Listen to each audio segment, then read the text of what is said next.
सत्य समाचार, तटस्थ समाचार, समाज बदल्ने हाम्रो अभियान। नमस्कार, यो हो टाइम समाचार। म वीरेन्द्र मन्सुर गरौ। 351 जनामा कोरोना भाइरस संक्रमणको पुष्टि सम्बन्धी प्रसंगबाट मंगलबार पछिल्लो 24 घण्टामा थप 351 जनामा कोरोना भाइरस संक्रमणको पुष्टि भएको छ। 8729 जनाको पीसीआर परीक्षण गर्दा 313 जना र 1445 जनाको एन्टिजेन परीक्षण गर्दा 38 जना गरी 351 जनामा कोरोना भाइरस संक्रमण देखिएको स्वास्थ्य तथा जनसंख्या मन्त्रालयले जनाएको छ। त्यस्तै पछिल्लो 24 घण्टामा कोरोना संक्रमणबाट 9 जनाको मृत्यु भएको छ भने 273 जना निको भएका छन्। मंगलबार थपिएसँगै नेपालमा कोरोना संक्रमितको कुल संख्या 9,15,069 पुगेको छ। यो सँगै नेपालमा मृत्यु हुनेको संख्या 11,509 पुगेको छ भने 38,890 जना संक्रमण मुक्त भएका छन्। मन्त्रालयका अनुसार हाल देशभर सक्रिय संक्रमितको संख्या 7,300 जना रहेका छन्, जसमध्ये 6,869 जना होम आइसोलेसनमा रहेका छन् भने 431 जना संस्थागत आइसोलेसनमा रहेका छन्। कोरोनाका बिरामी मध्ये 223 जना आइसियु र 51 जना भेन्टिलेटरमा उपचाररत छन्। त्यस्तै 10 वर्ष मुनिका एक बाल बालिकामा कोरोना संक्रमण को पुष्टि भएको छ भने 11 देखि 20 वर्ष उमेर समूहका 40 जनामा कोरोना संक्रमित थपिएका छन्। नेपाल र भारत बीच कोभिड खोप प्रमाणपत्रको पारस्परिक मान्यताका लागि समझदारी पत्रमा हस्ताक्षर भएको छ। स्वास्थ्य तथा जनसंख्या मन्त्रालयमा कोभिड खोप प्रमाणको पारस्परिक मान्यताका लागि समझदारी पत्रमा हस्ताक्षर भएको हो। नेपाल सरकारको तर्फबाट स्वास्थ्य सचिव डाक्टर रोशन पोखरेल र भारतका तर्फबाट नेपालका लागि भारतीय राजदूत विनय मोहन क्वात्राले सो समझदारी पत्रमा हस्ताक्षर गर्नुभएको छ। यससँगै नेपालमा कोरोना खोप लगाएकाहरूले भारतमा मान्यता पाउँछन् भने भारतमा खोप लगाएकाले पनि नेपालमा मान्यता पाउने भएका छन्। यसअघि कोरोना खोपको मान्यता नपाएका कारण नेपाल भारत सीमामा आवत जावतको समस्या भएको थियो।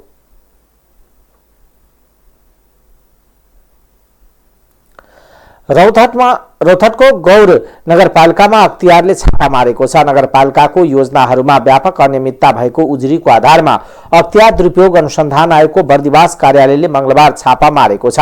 आयोगको टोलीले नगरपालिकाको केही आवश्यक कागजातहरू चेक जाँच गरेको हो। आयोग बर्दिवासको टोलीले झण्डै 1 घण्टासम्म नगरपालिकामा फाइलहरू जाँच गरेका थिए। गौर 2 को शिवालय मन्दिर निर्माण र गौर 5 मा निर्माणाधीन कलाकुञ्ज पुस्तकालयमा आर्थिक हिनामिना लगायतका विषयमा आयोगमा परेको उजुरीको अनुसन्धानका लागि बर्दिवासको टोली गौर पुगेको हो। पूर्व पश्चिम राजमार्ग अन्तर्गत सिराहाको लहान नगरपालिका स्थित पकडियामा मंगलबार बिहान एक पुरुषको शव फेला परेको छ। सडक किनारमा सुन्तला रङको टी सर्ट र नेपाली सेनाको युनिफर्म जस्तो लगाएका पाइन्ट अन्दाजी करिब 28-29 वर्षको युवकको शव फेला परेको प्रहरीले जनाएको छ। सबको शनाखत हुन सकेको छैन। घटनाबारे अनुसन्धान भइरहेको इलाका प्रहरी कार्यालय लहानका प्रहरी नायब उपरीक्षक डाक्टर तपन दाहालले जानकारी दिनुभयो। युवकको सबको पोस्टमार्टमका लागि लहान स्थित रामकुमार उमा प्रसाद स्मारक अस्पताल पठाइएको प्रहरीले जनाएको छ। वीरगंज महानगरपालिकाका क्षेत्रभित्र राति 10 बजेदेखि चर्को आवाजमा डीजे बाजा र ब्यान्ड बाजा बजाउन नपाइने भएको छ। ध्वनि प्रदूषण नियन्त्रण गर्ने यस्तो नियम लगाइएको महानगरपालिकाले जनाएको छ। विवाह व्रतबन्ध सहितको विभिन्न मेला महोत्सव बहानामा अश्लील गीत संगीत एवं सडकमा आर्केस्ट्राको नृत्यमा रोक लगाइएको पर्साका प्रमुख जिल्ला अधिकारी उमेश कुमार ढकालले जानकारी दिनुभयो। सामुदायिक प्रहरी साझेदारी कार्यक्रम अन्तर्गत समाजमा हुन सक्ने विकृति विसंगति तथा अश्लील गीत संगीत एवं सडकमा यस्तो नृत्यमा रोक लगाइएको हो। यसैगरी घण्टाघर नजिकका धर्मशाला पार्टी प्यालेस एवं होटल बीपी पार्क माई स्थान आदर्श नगर क्षेत्रका पुराना बस पार्क र अखलिया मठ छपकैया बिर्ता क्षेत्रले बिर्ता बजार एवं ईदगाह क्षेत्रको खाली ठाउँमा पार्किङ गर्नुपर्ने योजना अघि बढाएको हो। यसैगरी वीरगंजमा गाडी पार्किङ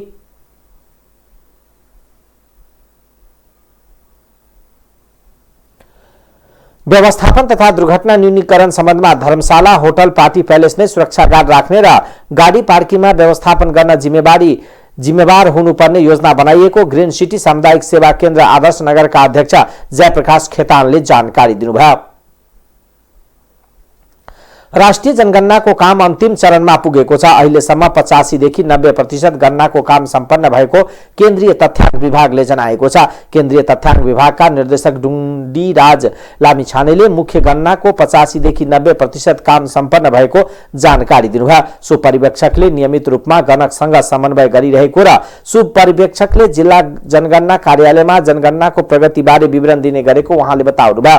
अब जनगणना सम्पन्न हुन 2 दिन मात्र बाँकी भएकोले कोही व्यक्ति छुटेको भए गणक सुपरिवेक्षक वाडा कार्यालय पालिका र जिल्ला जनगणना कार्यालयमा सम्पर्क गर्न उहाँको आग्रह छ। पर्सिसम्म गणनाको मुख्य काम सक्नुपर्ने भएकोले कोही छुटेको भए सम्पर्क गर्न विभागले आग्रह गरेको छ।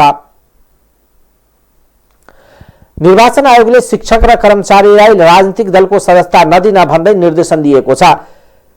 त्यसैगरी दलको सदस्यता जिम्मेवारी दिएको पाइएमा जिम्मेवारीबाट हटाउने माथतका निर्वाचन कार्यालयलाई निर्देशन दिएको छ। राजनीतिक दलका महाधिवेशनमा सरकारी कर्मचारी र शिक्षक निर्वाचित भएको र उम्मेदवार बनेको भन्ने समाचार सार्वजनिक भएको प्रति ध्यानकर्षण गर्दै आयोगले यस्तो क्रियाकलाप रोक्न भनेको हो। प्रवक्ता शालिग्राम शर्मा पौडेलले मंगलबार विज्ञप्ति जारी गर्दै यस आयोगमा दर्ता भएका विभिन्न राजनीतिक दलहरूको महाधिवेशनमा सार्वजनिक पदमा बहाल रहेका शिक्षक कर्मचारी प्राध्यापकहरू समेत दलका महाधिवेशनमा भाग लिई प्रतिनिधि समेत चयन भएको भने संचार माध्यममा प्रकाशित प्रसारित समाचारप्रति आयोगको ध्यानकर्षण भएको छ।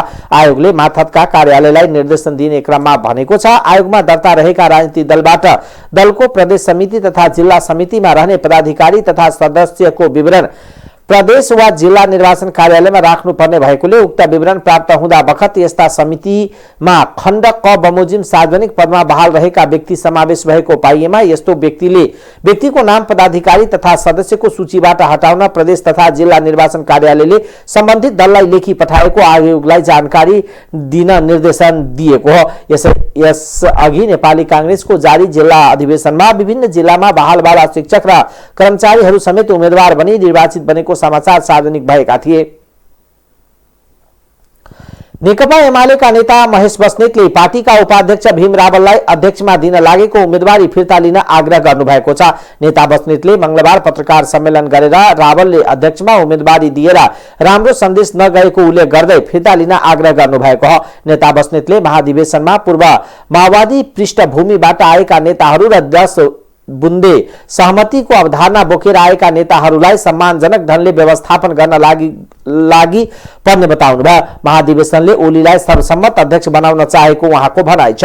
नेता बस्नेतले आसन्न महाधिवेशनमा सचिवमा उम्मेदवारी दिने घोषणा गर्दै पपुलर मत ल्याएर जित्ने दाबी समेत गर्नुभयो। उहाँले अध्यक्ष ओलीसँगको हार्दिक सम्बन्ध रहेको र आफै पनि आन्दोलनबाट खरिएर आएको हुनाले सचिवमा आफू विजय हुने तर्क समेत गर्नुभयो।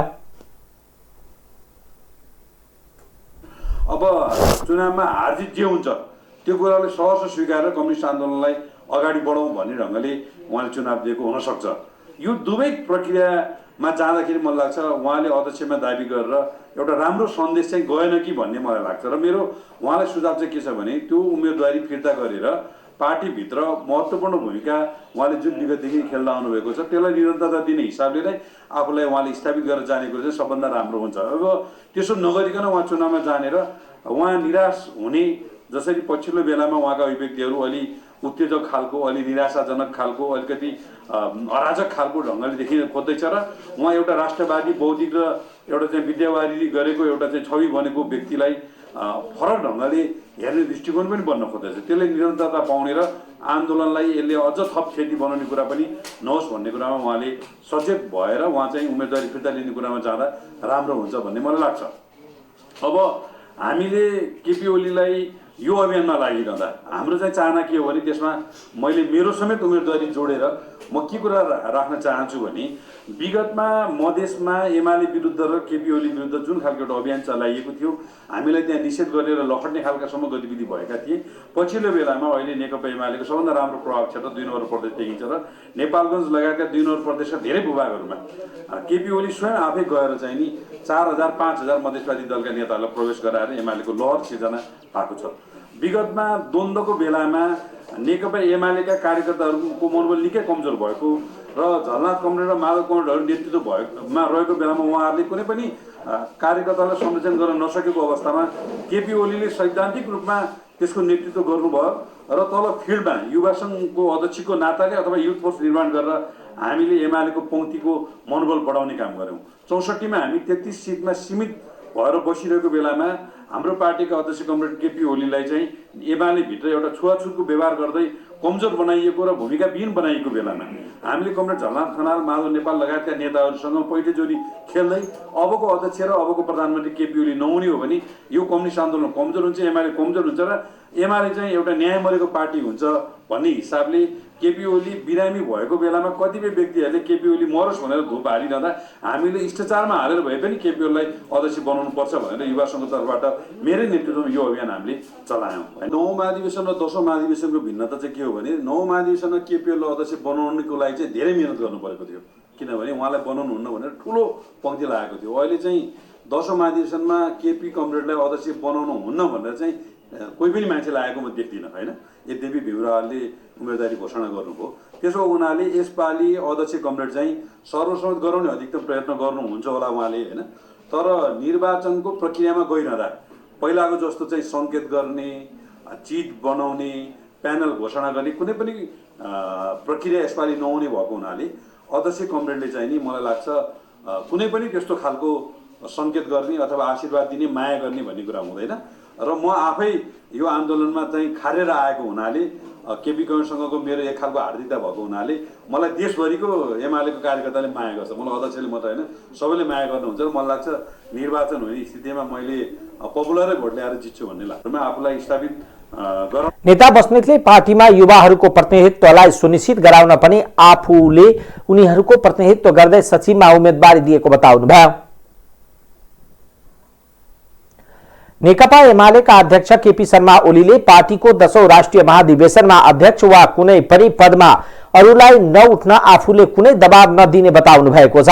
महाधिवेशनका सन्दर्भमा मंगलबार सो पार्टीको केन्द्रीय प्रचार विभागद्वारा सम्पादकसँग आयोजित छलफल कार्यक्रममा अध्यक्ष ओलीले महाधिवेशनले लोकतान्त्रिक अभ्यासबाट सहमति वा निर्वाचनबाट छाडिने नेतृत्वलाई आफूले सहज रूपमा स्वीकार गरिने बताउनुभयो। तपाईलाई सर्वसम्मत अध्यक्ष हुने स्थितिमा केही चुनौती आएको हो भन्ने प्रश्नमा अध्यक्ष ओलीले एमाले लोकतान्त्रिक पार्टी हो र यसमा कुनै प्रकारको जोर जुलुम छैन, म उठ्ने नउठ्ने टुङ्गो गरेको छैन, त्यसैले मलाई अध्यक्षमा छोड्न वा चुनौती दिन पाइन्छ, अरूलाई नउठ्न दबाब दिन्न, म अध्यक्ष भएकोमा पार्टीमा सबैलाई समान व्यवहार गर्छु।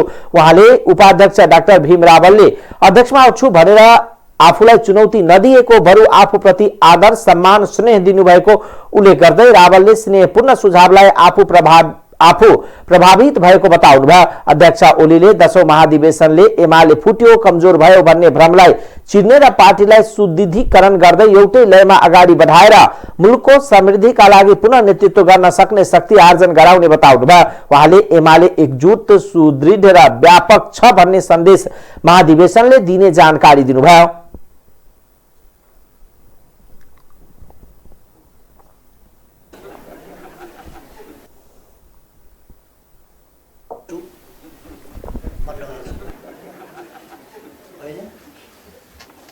मैले पनि सुने त उहाँले कुनै चुनौती भन्नुभएको छैन, उहाँले सुझाव दिनुभएको छ। उहाँको स्नेहपूर्ण सुझावबाट म प्रभावित छु। राम्रो, यो सुझाव एक खालका निकै मान्छेहरूले मन पराउने खालको पनि सुझाव हो। यो सुझाव चाहिँ मैले अध्यक्ष नउठेर विश्राम लिए हुन्थ्यो भन्ने अरू पनि पार्टी बाहिरका पनि केही मान्छेहरूको त्यो सुझाव छ, त्यो यसो देखिन्छ। तर रावलजीको त्यो होइन। उहाँले चाहिँ म प्रति अत्यन्तै स्नेहभाव देखाउनु भएको छ। एउटा नेकपा एमाले लोकतान्त्रिक पार्टी हो, त्यसमा कुनै प्रकारको जोर जुलुम, पर्का वा दबाव हुँदैन। मेरो विरुद्धमा उठ्छु भन्छ कसैले, मैले उठ्ने नउठ्ने टुङ्गो त गरेको छैन। अहिले मैले उठ्ने टुङ्गो गरेँ भने मलाई निर्विरोध छोड्न पनि पाइन्छ, मलाई चुनौती दिन पनि पाइन्छ। मलाई कसैले चुनौती दिएमा त्यसलाई मैले स्वागत गर्छु, त्यसप्रति कुनै नराम्रो मान्नु हुँदैन र निर्विरोध हुन पाएको भए वाह क्या एमाले निर्विरोध भयो अध्यक्ष भन्ने हुने, चुनौती भयो भने चाहिँ भएन भन्ने त्यस्तो केही पनि हुँदैन। लोकतन्त्रमा चुनौती स्वाभाविक कुरा हो, स्वाभाविक रूपमा लिनुपर्छ। त्यसलाई किञ्चित अनादर गर्न सक्दैन। त्यसकारण त्यही मान्छे मैले सबभन्दा मन पराएको हुनेछ। अगाडि म मन पराएर बस्दिनँ, परिणाम आएपछि मन पराउँछु। औषधि नाइटामालाई जस्तो गरेर यसको उपचार हुनेवाला छैन। अमुक व्यक्ति फलानु हटिदिएपछि यो सिलसिला उहाँहरूले त म त सबैले राजीनामा गर्नुपर्ने खालको स्थिति देख्छु। उहाँहरूप्रति यत्रो प्रश्न उठिसकेपछि, यत्रो सेटिङमा सहमत भएर फैसलाहरू गरेको देखिसकेपछि उहाँहरूले त राजीनामा गर्नुपर्ने जस्तो लाग्छ। पार्टीका सचिव योगेश भट्टराईले 5 लाखको सहभागितामा यही मङ्सिर 10 गते चितवनको नारायणी नदी किनारमा निर्मित विशेष मञ्चमा महाधिवेशनको उद्घाटन गरिने 72 जना कलाकारको सामूहिक धुनबाट राष्ट्रिय गान बजाइने लगायतका कार्यक्रम तय भएको जानकारी दिनुभयो। महाधिवेशनको बन्द सत्र चितवनको सौराहामा हुनेछ। महाधिवेशनमा मनोनित सहित 2200 प्रतिनिधि हुने छन्। उद्घाटन सत्रका लागि 5000 स्वयंसेवक परिचालन गर्ने भट्टराईले बताउनुभयो। महाधिवेशनमा विद्युतीय मेसिनबाट मतदान हुनेछ। नेकपा एमालेका सचिव गोकर्ण विष्टले आगामी महाधिवेशनको सम्बन्धमा कुनै पनि विवाद र अन्तर्विरोध नरहेको बताउनु भएको छ। मंगलबार नेकपा एमालेको थाई कमिटी बैठकको क्रममा संचारकर्मीसँग संक्षिप्त प्रतिक्रिया दिँदै सचिव विष्टले एमालेको महाधिवेशन सहमति र समझदारीकै आधारमा सम्पन्न गरिने बताउनुभयो। विष्टले एमाले भित्र कुनै पनि प्रकारको विवाद र अन्तर्विरोध नरहेको प्रश्न पार्नुभयो। महाधिवेशनमा पार्टी भित्र किचेलो र समस्या पैदा नहुने उहाँले उल्लेख गर्नुभयो। उहाँले आजको सन्दर्भमा नेकपा एमालेलाई चारैतर्फबाट घेराबन्दी षड्यन्त्र निशानामा बनाइएको विषयलाई गम्भीर रूपमा लिएर सहमति समझदारीका आधारमा एउटै निश्चित मर्यादाको सीमाभित्र रहेर नै हामीले महाधिवेशन सम्पन्न गर्ने बताउनुभयो। एमाले सचिव विष्टले एमाले भित्र कुनै गुटबन्दी र प्यानल नभएको जिकिर गर्नुभयो। एमालेलाई गुटरहित र प्यानल रहित बनाउने गरी अघि बढ्ने उहाँले बताउनुभयो। त्यसैगरी नेता रघुवीर महासेठले प्रतिनिधि भइसकेकाले आफ्नो उम्मेदवारी घोषणा गर्नु सामान्य रहेको र उहाँहरूको अधिकार रहेको बताउनुभयो।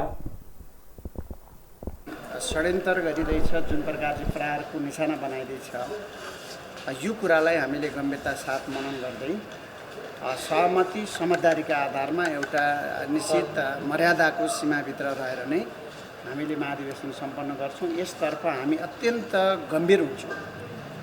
एमालेभित्र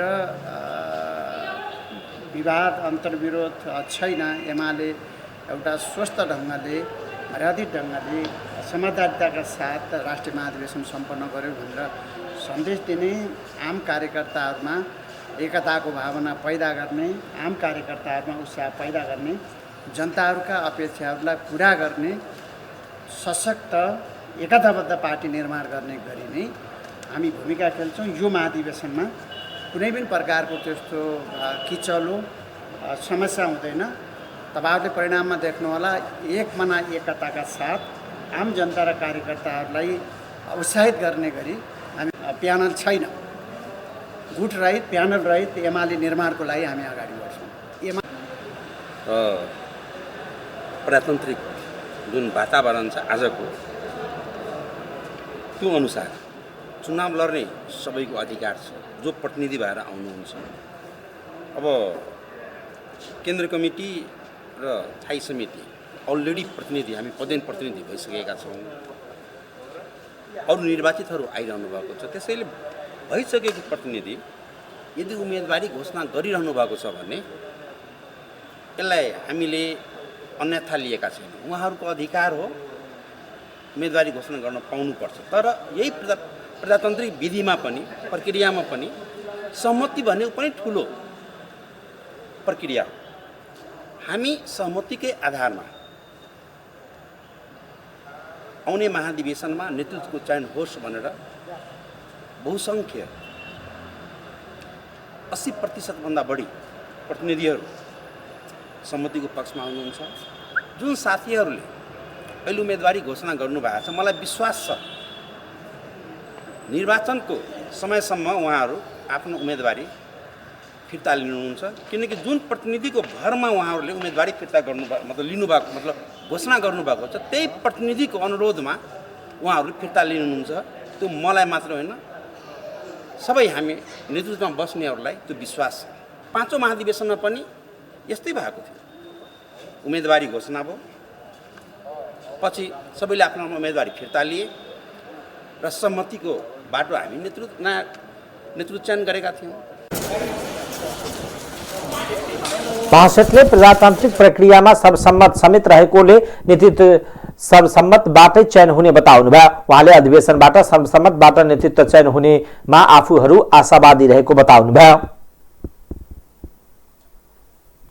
नेकपा माओवादी केन्द्रका अध्यक्ष पुष्पकमल दाहाल प्रचण्डले शिक्षकहरूलाई राजनीति गर्न नदिए पार्टी प्रणाली नै कमजोर हुने दावी गर्नुभएको छ। मंगलबार पार्टी निकट एकीकृत अखिल नेपाल शिक्षक संगठन केन्द्रीय समितिको एकताको दोस्रो राष्ट्रिय परिषदलाई सम्बोधन गर्दै प्रचण्डले शिक्षकहरू सक्रियतापूर्वक राजनीति रूपान्तरणको काममा लाग्नुपर्ने बताउनुभयो। नेपालमा जति पनि पार्टीहरू छन् सबै शिक्षकहरूकै योगदानको कारण रहेको बताउनुभयो। गाउँघरमा मजदुर किसानसँग एकाकार भएर राजनीतिक दलहरूलाई स्थापित गराउने र राजनीति विचार नीति योजना कार्यक्रमलाई जनताको बीचमा लैजान शिक्षकहरू नै रहेको समेत उहाँले बताउनुभयो। अब शिक्षकहरूले राजनीति गर्नुहुन्न भनिदिएपछि त्यो पार्टी सिस्टमलाई नै कमजोर पार्ने नीति बाहेक अरू केही नहुने दाहालले बताउनुभयो। झन्डै झन्डै गत साल 17 साल दोहोरी नै सकेका थियो। गत साल निरङ्कुश फेरि कुनै न कुनै रूपमा राजशाही फर्किने खतरा, यो संविधान कुल्चिने, संविधान च्यातिने, सङ्घीय लोकतान्त्रिक गणतन्त्र उल्टिने खतरा पैदा भएकै थियो। हामी जति बेला लडाइँमा थियौँ, आन्दोलनमा थियौँ, सडकमा थियौँ, हामी विजेता भयौँ, हामी विजयी हुँदै गयौँ। जति बेला हामी सिंहदरबार पस्यौँ, बालुवाटार छिर्यौँ, हामी हार्दै जाने र फेरि प्रतिक्रान्तिकारीले टाउको उठाउँदै जाने। यो कस्तो विडम्बना नेपालमा! यो एकपटक भएको होइन, दुई पटक होइन, पटक पटक यस्तै। गत साल जो प्रतिनिधि सभा विघटन भयो तपाईँ हामी सबैले देख्यौँ। यो प्रतिनिधि सभा विघटन विगतको जस्तो होइन। मैले बडो प्रष्ट भाषामा नेपाली जनताको अगाडि राख्ने कोसिस गरेँ, हाम्रो पार्टीले राख्ने कोसिस गर्यो। यो त्यस्तो होइन है। यो विगतमा गिरिजाप्रसाद कोइरालाले, मनमोहन अधिकारीले या शेरबहादुर देउवाले संसद विघटन गरेर मध्यावधि चुनावको घोषणा गरे जस्तो होइन। यो चाहिँ संविधान खारेज गर्ने, 7 दशक लगाएर नेपाली जनताले त्याग र बलिदान गरेर प्राप्त भएका उपलब्धि उल्ट्याउने षड्यन्त्र हो यो। त्यसकारण यो तपाईँ हामी जो परिवर्तनका पक्षधर, समावेशी समानुपातिक मूल्य मान्यता, हाम्रो सबभन्दा ठुलो विशेषता हाम्रो संविधानको इन्क्लुसिभ डेमोक्रेसी हो, समावेशी लोकतन्त्र। यसमा महिला, दलित, जनजाति, आदिवासी, मधेसी, मुस्लिम सबैको प्रतिनिधित्व जे भए पनि आधारभूत मान्यताको रूपमा र मौलिक अधिकारको रूपमा त्यसलाई अगाडि सारिएको छ। त्यसकारण अब समाजवादी क्रान्तिको लागि पनि एकचोटि हामी सबैले सङ्कल्प गऱ्यौँ, एक ढिक्का भएर आन्दोलन गर्ने सङ्कल्प गऱ्यौँ भने हामी विजयी हुन्छौँ। मैले अहिले यो संविधानमा रहेका थुप्रै अधुराहरू छन्, अपुराहरू छन्। निर्वाचन प्रणालीकै थुप्रै कुरा छन्, शासकीय स्वरूपका कुरा छन्, पहिचान र अधिकारका कुरा छन्। म अस्ति मधेसमा हाम्रो रामेश्वरजीहरू लोकतान्त्रिक सङ्गठनसँग यो एकीकृत अखिल नेपाल शिक्षक एकता हुने कार्यक्रममा म आफै थिएँ। त्यहाँ मैले उहाँहरूलाई विशेष रूपले धन्यवाद भने र मधेसमा एउटा भ्रम निकै डरलाग्दोसँग छरिएको थियो। माओवादीले सङ्घीयता छोड्यो, प्रचण्डले मधेसीलाई धोका दियो, यस्तोसँग प्रचार गरियो हामीले होइन बाबा होइन, हामी नै संहिताका असली पक्षधर हौँ, हामी नै गणतन्त्रका पक्षधर हौँ, हामी नै न्याय समानता र स्वतन्त्रताका पक्षधर हौँ भन्दा पनि मैले अस्ति त्यहाँ एउटा भाषा प्रयोग गरेको थिएँ, नगरा बजाइयो क्या, डडङ र डुडुङ। माओवादी सिद्धियो भनेपछि त मधेसको जनतालाई बुद्धिजीवीलाई पनि हो क्यारे चाहिँ माओवादी पनि प्रचण्ड नि पहाडियै हो, यो पहाडियाले चाहिँ धोका दिएछ क्यारे भन्ने पर्यो हेर्नुहोस् मधेसमा। सम्बोधनका क्रममा उहाँले शिक्षकलाई राज्यले अन्याय गरेको पनि बताउनुभयो। राज्यले विभेदमा पारेकै कारण शिक्षकहरूले आन्दोलन गर्नु परेको भन्दै उहाँले हामी कहाँ शिक्षक भनेपछि सबभन्दा बढी विभेदमा पारिएको बौद्धिक जमात जस्तै मानिएको बताउनुभयो। यो नेगेटिभ कुरा हो, यसलाई हामीले पोजिटिभमा बदल्नु पर्नेमा जोड दिनुभयो। शिक्षा विज्ञान तथा प्रविधि मन्त्री देवेन्द्र पौडेलले प्रमाणपत्र तह पीसीएल नर्सिङको भर्ना तत्काल खोल्न निर्देशन दिनुभएको छ। चिकित्सा शिक्षा आयोगका उपाध्यक्ष डाक्टर कृष्ण गिरी र सीटीभीटीका उपाध्यक्ष खगेन्द्र अधिकारी, मन्त्रालयका सचिव रामप्रसाद थपलिया, सीटीभीटीका सदस्य सचिव जीवनारायण काफ्लेलाई आइतबार मन्त्रालयमा बोलाएर तत्काल नर्सिङको भर्ना खोल्न निर्देशन दिनुभएको हो। शिक्षा मन्त्री पौडेलले 100 शैय्याको आफ्नो अस्पताल भएको शिक्षण संस्थाको पठन पाठन गराउन पाउने निर्णय तत्काल 17 गते गर्नु भएको प्रक्रिया अनुसार निर्णय गरे पनि सीटीभीटीले सूचना प्रकाशन नगरेपछि मन्त्रालयमै बोलाएर तत्काल सूचना प्रकाशन गर्न निर्देशन दिनुभएको मन्त्रीको सचिवालयले जनाएको छ। मन्त्रीको निर्देशनपछि मंगलबार नर्सिङ भर्नाको सूचना निस्किने भएको छ। प्रविधि शिक्षा तथा व्यावसायिक तालिम परिषदका 109 मध्ये 24 शिक्षण संस्थाले मात्र पठन पाठन गराउने मापदण्ड पूरा गरेका छन्। ती 24 वटा कलेज मध्ये 17 वटाले निजी कलेज हुन् भने 7 वटा आंगिक कलेज रहेका छन्। त्यसैगरी मन्त्री पौडेलले आफ्ना नीति र योजनाहरू समेत सार्वजनिक गर्नुभयो। क्रियागत हिसाबले हामी अगाडि बढाउनेछौँ।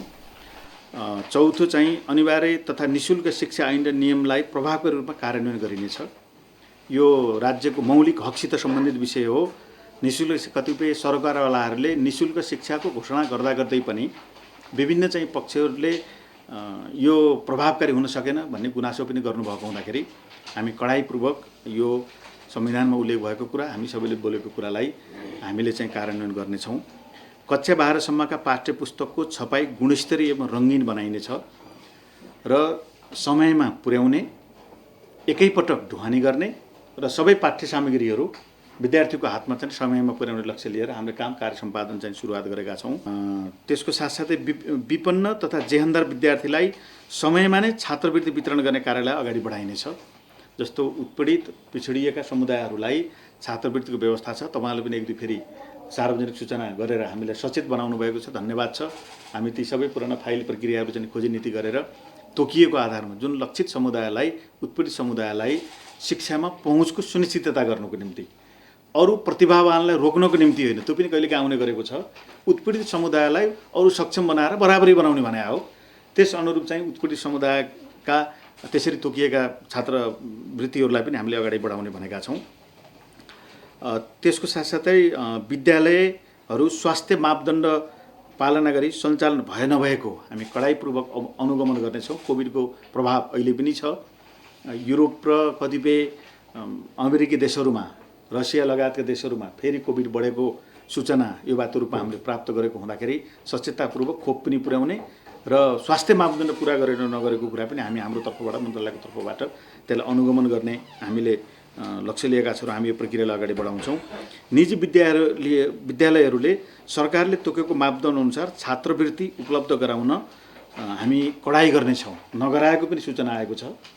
निजी विद्यालयहरू आफ्नो लगानीमा चलाइरहनु भएको छ। निजी विद्यालयहरूले राज्यले तोकेको, शिक्षा मन्त्रालयले तोकेको मापदण्ड अनुरूप कार्य सम्पादन गर्नुपर्नेछ।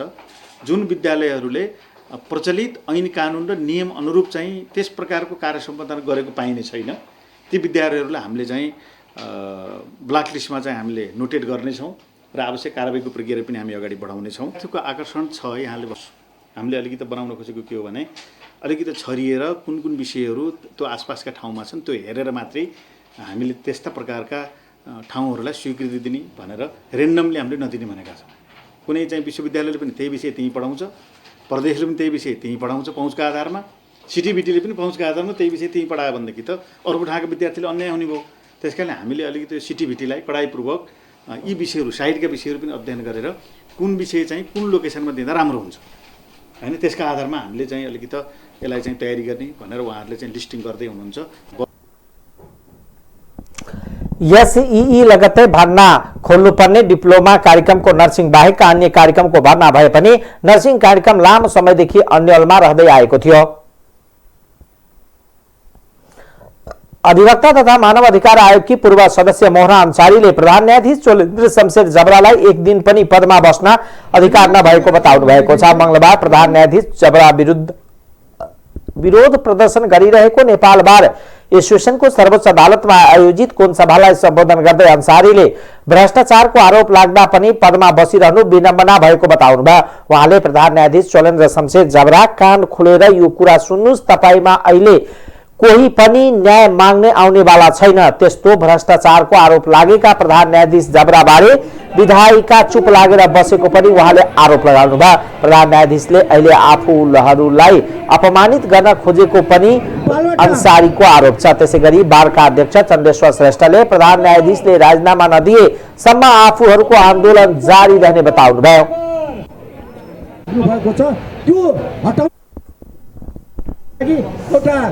अभियान चालोस् भने चाहिँ जनताहरूको तर्फबाट सर्वोच्च अदालतकोदेखि बालुवाटारसम्म मार्च गर्ने कुराहरू चाहिँ प्रस्ताव आइराखेको छ। पछि 9 गते 2 बजे हामी 10 बजेदेखि 12 बजेसम्म हाम्रो कार्यक्रम निरन्तर शुक्रबारसम्म रहन्छ। त्योभन्दा पछाडिको लागि हामी निर्णय गरेर तपाईँहरूको बिचमा शुक्रबार राख्ने नै छौँ। र अहिले जनताहरूको तर्फबाट नागरिकहरूको तर्फबाट पनि यो प्रस्तावहरू आइराखेको हुनाले त्यो ठाउँमा पनि उहाँहरूको यस्तो कार्यक्रम आयो भने हामी स्वागत गर्नेछौँ। नागरिकहरूको लागि नै न्याय चाहिएको हो, कानुन व्यवसायको लागि मात्र होइन। न्याय चाहिएको जनताको लागि हो। जनताहरू सडकमा अब हिजो हामीले तपाईँहरू सडकमा आएर न्यायपालिकालाई अन्यथा नगर्नुहोस् भनिरहेका थियौँ। अब त न्यायपालिकामा भ्रष्ट प्रधान न्यायाधीश भइसके पछाडि भ्रष्ट प्रधान न्यायाधीशको विरुद्धमा नागरिक उठेको सुख अवस्था छैन। आरोपको केही नेपालगञ्जकै फ्लेभरमा केही कुराहरू भन्ने अनुमति चाहिरहेको छ। इंसाफ इंसाफ जालिमों की हिमायत में चला गया, ये हाल है। कौन अदालत में जाएगा? चोलेन्द्र शमशेर जबरा यो सुन्नुस्, तपाईँ कहाँ न्याय माग्न कोही पनि आउनेवाले छैन। अहिले हामी सम्पूर्ण कानुन व्यवसायीहरूको प्रतिबाट कोही त सुद चुकाए तपाईँ हामीले ऋण लिन्छौँ, त्यसको ब्याज चुक्ता गर्छौँ। कोही त सुद चुकाए, कोही तो जिम्मा ले। उस इन्कलाब का जो आज तक अधूरा है। मलाई पढ्न आउँदैन यी कुराहरू, तर पनि आज यो पढ्न बाध्य भएको छु। उस इन्कलाब का जो आज तक अधूरा है, यो प्रतिनिधि सभाले जिम्मा ल्याओस्। के हो वास्तविक रूपमा एउटा प्रधान न्यायाधीशलाई भ्रष्टाचारको मुद्दा लागेको छ, तर पनि सम्पूर्ण विधायिका मौन छ। आज अन्त्यमा प्रधान न्यायाधीश चोलेन्द्र शमशेर जबरा सजा से बचने की अच्छी अपील करते हैं। पुराने लोग पुराना वकील करते हैं। यहाँ वरिष्ठ ज्यूहरू बस्नु भएको छ।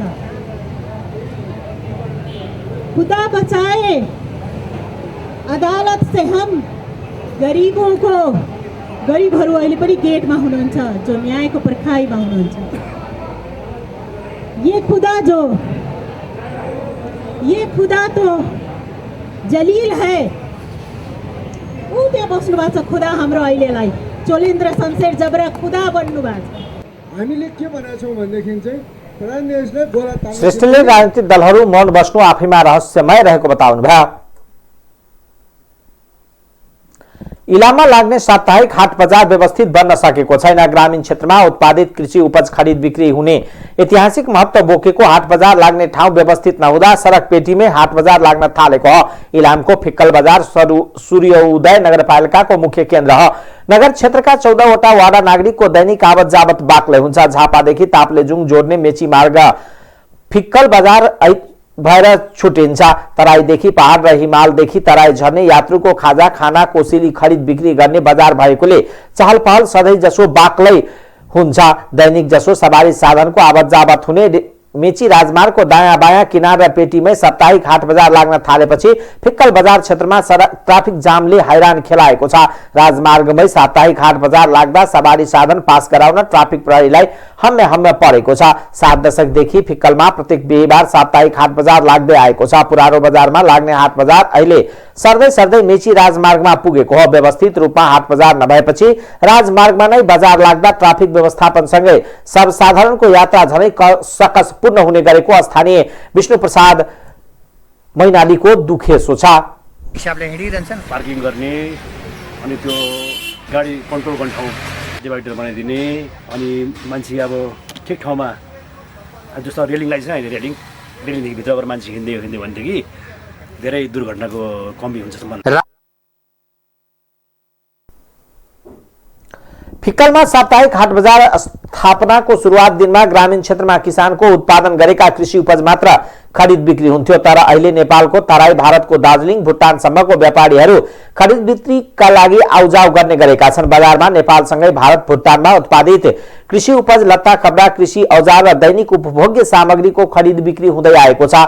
स्थानीय कृषि उपज खरिद बिक्री हुँदै आएको अवस्थामा फिक्कलमा बजार बस्ने ठाउँ पर्याप्त नै थियो। आन्तरिक र बाह्य देशका व्यापारहरू आएपछि गचमच बढेको मात्र छैन। ठाउँ अभावले सडकमै बजार लाग्दै आएको स्थानीय व्यवसायी पूजन प्रधानले बताउनुभयो। राजमार्ग र सडकमा हाट बजार लाग्दा सडक दुर्घटनाको जोखिम पनि बढेको छ।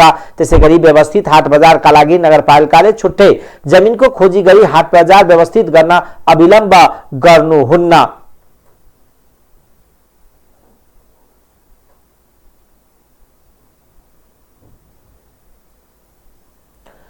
जिल्लाको पहाडी क्षेत्रमा उत्पादन भएको सुन्तलाले बजार भाव पाउन सकेको छैनन्। यातायातको पहुँच नहुँदा नवलपुरको बदौकाली गाउँपालिकामा उत्पादन भएका सुन्तला बिक्री हुन नसकेको हो। 25 देखि 30 क्विन्टल सुन्तला बजारसम्म पुर्याउन नसक्दा कृषकहरूले ठूलो नोक्सानी बेहोर्नु परेको छ। पहाडी भेगमा यातायात सञ्चालन हुन नसक्दा सुन्तला कृषकहरू मार्कामा परेका हुन्। यहाँका अधिकांश कृषक सुन्तला खेती गर्छन्। सुन्तला उत्पादन राम्रो हुँदा पनि कृषकले समयमा बजार पुर्याउन नसक्दा उत्पादन भएका आधा सुन्तला खाडलमा पुडेको कृषकहरूको गुनासो छ। नवलपुरको सुन्तला स्थानीय बजारले मात्र धान्ने अवस्था छैन।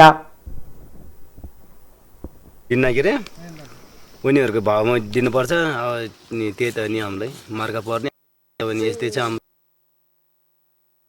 बजार उत्पादन भएका सुन्तला यातायातको समस्याकै कारण निकास हुन नसक्दा कृषकले गरेको मेहनत खेर गएको छ। सुन्तलाको मूल्य व्यवसायीहरूले निर्धारण गर्दा कृषक मारमा परेका छन्। अब आर्थिक समाचार।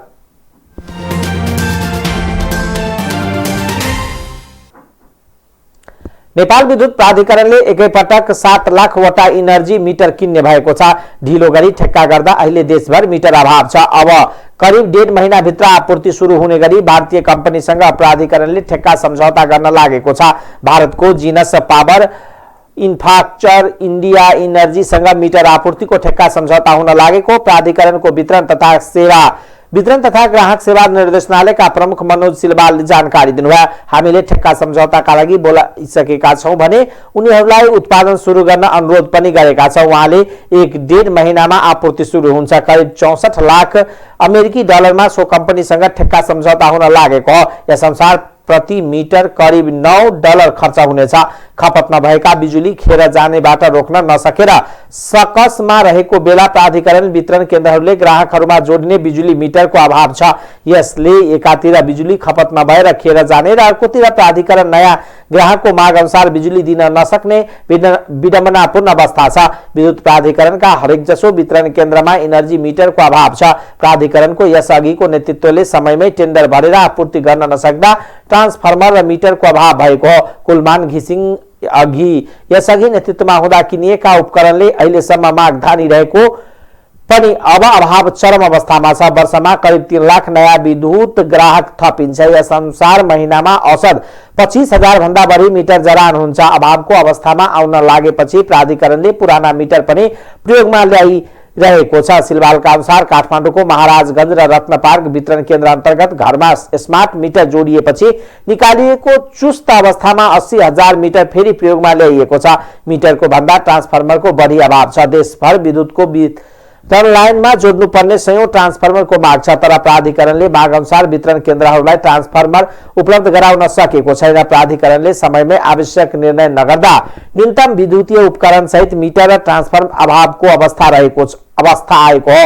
ठेक्का प्रक्रिया लामो हुने भएकोले अभावको अवस्था आउन जोखिमको मूल्याङ्कन गरेर प्रत्येक वर्ष खरिद योजना अनुसार काम गर्नुपर्ने हो। तर यस वर्ष नेतृत्व परिवर्तन भएर हितेन्द्र देव साक्य कार्यकारी निर्देशक बनेपछि प्राधिकरणमा बढेको राजनीतिक प्रभाव र नयाँ नेतृत्वको कमजोर निर्णय क्षमताले यस्तो अवस्था आएको प्राधिकरणका अधिकारीहरूको आरोप छ।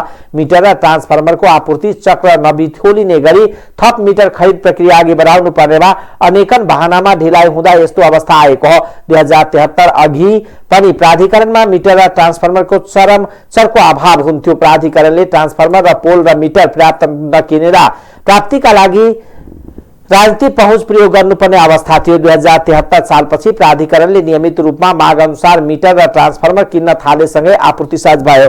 यसले गर्दा नेता कार्यकर्ताले ट्रान्सफर्मर र पोल वितरण गरेर राजनीतिक लाभ लिने अवस्था लगभग अन्त्य भएको थियो। प्राधिकरणका कर्मचारीले मिटर जोड्न घुस माग्ने क्रम पनि घटेको थियो। सोमबार सामान्य अंकले सकारात्मक रहेको शेयर बजारमा मंगलबार पुनः गिरावट आएको छ। उतार चढाव बीच बजार परिसूचक नेप्से 32 अंकले ओह्रालो लागेको 2733 मा आएर थामियो। कारोबार पनि 4 अर्ब हाराहारीमै सीमित रह्यो। अन्य बाहेक कारोबार भएका सबै समूह ओह्रालो लागे। बीमा समूहमा सबैभन्दा उच्च 200 अंक हाराहारीको गिरावट आयो। विकास बैंकका उत्पादनमूलक होटल तथा पर्यटन समूह 100 अंक हाराहारीले ओह्रालो लागे। अरू पनि अधिकांश समूह दोहोरो अंकले झरे। यस दिन नेपाल स्टक एक्सचेन्जमा 227 कंपनीको 74.5 लाख किता शेयर 4 अर्ब 17 करोड बराबरको किनबेच भएको एक्सचेन्जले जनाएको छ। यस दिन 171 कंपनीको शेयर मूल्य घट्दा जम्मा 14 कंपनीको मूल्य बढ्यो भने 2 को स्थिर रहेको नेप्सेले जनाएको छ। अब अन्तर्राष्ट्रिय समाचार।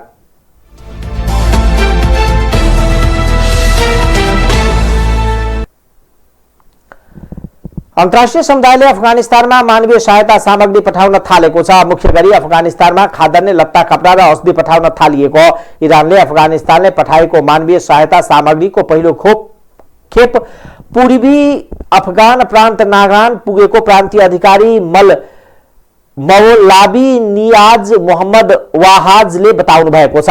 इरान सरकारले अफगानिस्तानका नागरिकका लागि जाडो मौसममा आवश्यक न्यानो कपडा पठाएको छ। चीनले पनि अफगानिस्तानमा मानवीय सहायता सामग्री पठाएको छ। 1000 टन सामग्री पठाएको चीनी अधिकारीलाई उद्धृत गरी समाचार संस्था सिन्हुवाले जनाएको छ। अफगानिस्तानमा तालिबान समूहले सत्ता कब्जा गरेपछि त्यहाँका नागरिक समस्यामा परेका छन्। पाकिस्तानले आफ्नो भूमि हुँदै अफगानिस्तानमा सहायता सामग्री पुर्याउन भारतलाई अनुमति दिने भएको छ। भारतले 1 महिना अघि नै पाकिस्तानको बाटो हुँदै अफगानिस्तानमा सहायता सामग्री पुर्याउन अनुमति मागे पनि पाकिस्तानले बल्ल अनुमति दिने भएको हो। पाकिस्तानी प्रधानमन्त्री इमरान खानले भारतलाई छिट्टै अनुमति दिने बताउनु भएको बीबीसीले जनाएको छ। पाकिस्तानले आफ्नो भूमि हुँदै 50,000 मेट्रिक टन गहुँ अफगानिस्तान लैजान दिने बताएको खबरमा उल्लेख छ। तर यो विषयमा अझ एक पटक भारतसँग कुरा हुने पाकिस्तानको भनाइ छ। यस्तै भारतमा उपचार गराइरहेका अफगानी नागरिकलाई पनि पाकिस्तानले आफ्नो भूमि हुँदै स्वदेश फर्किन अनुमति दिएको छ। केही समय अघि अफगानिस्तानको विषयलाई लिएर भारतमा भएको 8 देशको बैठकले पनि पाकिस्तानले सहायता सामग्रीमा अवरोध गर्न नहुने निष्कर्ष निकालेको थियो। बुग्ले गेरियामा बसमा आग लागि हुँदा 46 जना को ज्यान गएको छ। बुल्गेरियाको पश्चिम क्षेत्रको राजमार्गमा बसमा आगलागी भएको त्यहाँको प्रहरीलाई उद्धृत गर्दै बीबीसीले जनाएको छ। आगलागीमा बालबालिका पनि परेका छन्। टर्कीमा उत्तर मेसेडोनियाका लागि छुटेको बसमा आगलागी भएको खबरमा उल्लेख छ। बसमा कसरी आगो लागि भयो भन्ने बारे अनुसन्धान भइरहेको छ। स्थानीय प्रहरीका अनुसार घटनास्थललाई सिल गरिएको छ। त्यस्तै पूर्वी बुल्गेरियाको एउटा नर्सिङ होममा आगलागी हुँदा 9 जनाको मृत्यु भएको छ। आगलागीमा पनि गम्भीर घाइते भएकाहरूलाई उपचारका लागि अन्यत्र लगिएको छ। आगलागी भएको भवनको छानाबाट कालो धुवाँको मुस्लो निस्किएको अग्नि नियन्त्रकले बताएका छन्। आगलागी भएको भवनको तल्लो तलाबाट भवनमा फँसेका नागरिकलाई उद्धार गरिएको बताएका छन्। भवनमा कतिजना थिए आगलागीको कारण थाहा हुन सकेको छैन। यस विषयमा थप छानबिन र अनुसन्धान हुने बताइएको छ। अब खेलकुद समाचार।